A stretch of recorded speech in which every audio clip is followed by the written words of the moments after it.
ఎన్నికలు దగ్గర పడే కొద్దీ ముఖ్యమంత్రి జగన్మోహన్ రెడ్డికి ఒక్కొక్కటి ఐరన్ రాడ్డు లాంటి వార్తలు వినిపిస్తూ ఉన్నాయి. ఇప్పుడు ఏకంగా సిబిఐకి అడ్డగోలుగా ఆధారాలతో సహా దొరికిపోయాడు.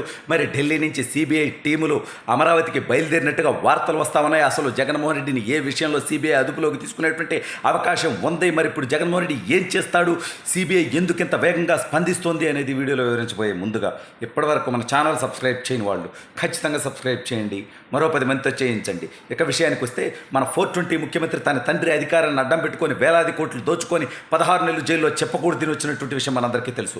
అయితే తాను స్వయంగా అధికారంలోకి వచ్చిన తర్వాత ఈ రాష్ట్రంలో గంజాయి ద్వారా, డ్రగ్స్ ద్వారా, ఎర్రచందనం ద్వారా, ఇసుక మాఫియా ద్వారా, లిక్కర్ మాఫియా ద్వారా వేలాది కోట్ల రూపాయలు దోచుకొని విదేశాల్లో దాచిపెట్టుకుంటున్నటువంటి విషయం మనకు తెలుసు. అయితే నిన్న అనూహ్యంగా ఈ యొక్క డ్రగ్స్ మాఫియా ఏదైతే ఉందో దాదాపు 25,000 కేజీల డ్రగ్స్ తోటి వైజాగ్ వస్తున్నటువంటి ఒక షిప్ పట్టుబడడం జరిగింది. సిబిఐ ఎరవేసి మరీ పట్టుకోవడం జరిగింది. అయితే ఇది విశాఖపట్నంకి ఇది ఒక్కటే కాదు, దాదాపుగా గత కొద్ది రోజులుగా దాదాపు 20 షిప్పులు ఇటువంటి వచ్చాయని చెప్పి ఇదేదో ఒక ఆక్వా కంపెనీకి సంబంధించినటువంటి ప్రోడక్ట్స్ అన్నట్టుగా సొల్లు చెప్పేటువంటి ప్రయత్నం జగన్మోహన్ రెడ్డి చేస్తున్నప్పటికీ పక్కా సమాచారంతోనే సిబిఐ రంగంలోకి దిగిందని, అయితే దీని వెనక అందరూ అనుకుంటున్నట్టుగా ఆ యొక్క ఆక్వా కంపెనీ కాదు, ఏకంగా ముఖ్యమంత్రి జగన్మోహన్ రెడ్డి ఉన్నాడని. ఎందుకంటే ఈ దౌర్భాగ్య ముఖ్యమంత్రి ఈ దేశానికి, ఈ రాష్ట్రానికి ఒక క్యాపిటల్ లేకుండా చేశాడు కానీ నీచుడు. బట్ ఒక విషయంలో మాత్రం మన రాష్ట్రాన్ని క్యాపిటల్గా దేశం మొత్తానికి చేశాడు.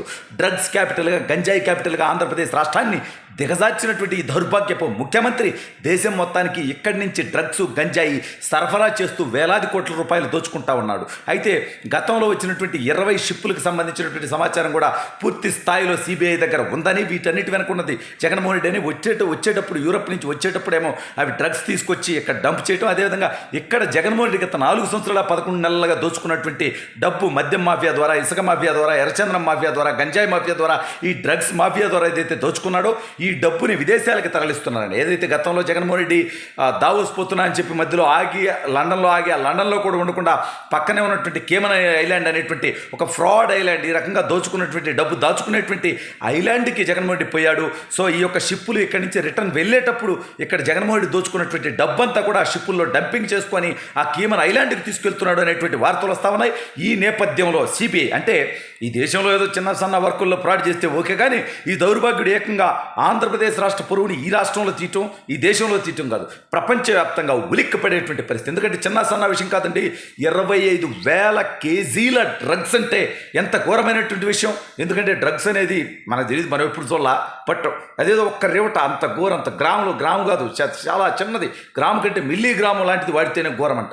అటువంటిది 25,000 కేజీల డ్రగ్స్ అంటే ఎన్ని కోట్ల మందికి ఈ డ్రగ్స్ ఉపయోగించడానికి అవకాశం ఉంటుందంటే ఈ రాష్ట్రం, ఈ దేశం సర్వనాశనం అయిపోలేదు. ఈ నీచుడు గురించి మీరు ఒకటి ఆలోచించండి.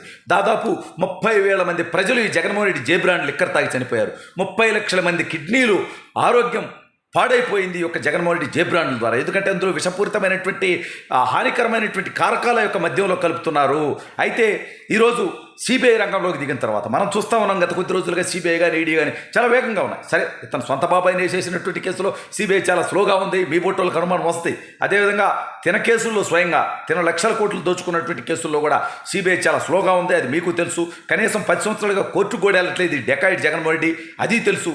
అయితే ఇక్కడ కీలకమైనటువంటి పరిణామం ఏంటంటే ఇది డ్రగ్స్, గంజాయి ఇట్లాంటి 420 పనులన్నీ కూడా దేశ ప్రతిష్టని ఇన్వడించేటువంటి విషయాలు, దేశ ప్రతిష్ట పోగొడతాయిటువంటి అన్నీ కూడా.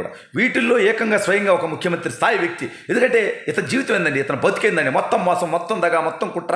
ఇతను అధికారంలోకి వచ్చింది ప్రజలకు సేవ చేయడానికో, రాష్ట్రాన్ని అభివృద్ధి చేయడానికో కాదు. ఎందుకంటే ఈ బొచ్చుగాడు అధికారంలోకి వచ్చిన తర్వాత ఒక కంపెనీ తీసుకొచ్చాడా, లేదంటే ఒక అభివృద్ధి చేసినటువంటి పరిస్థితి ఉందా, ఒక రోడ్డు వేసినటువంటి పరిస్థితి ఉందా? సంక్షేమం అంటాడు, అదేమని బటన్ నొక్కి అంటాడే దౌర్భాగ్యుడా.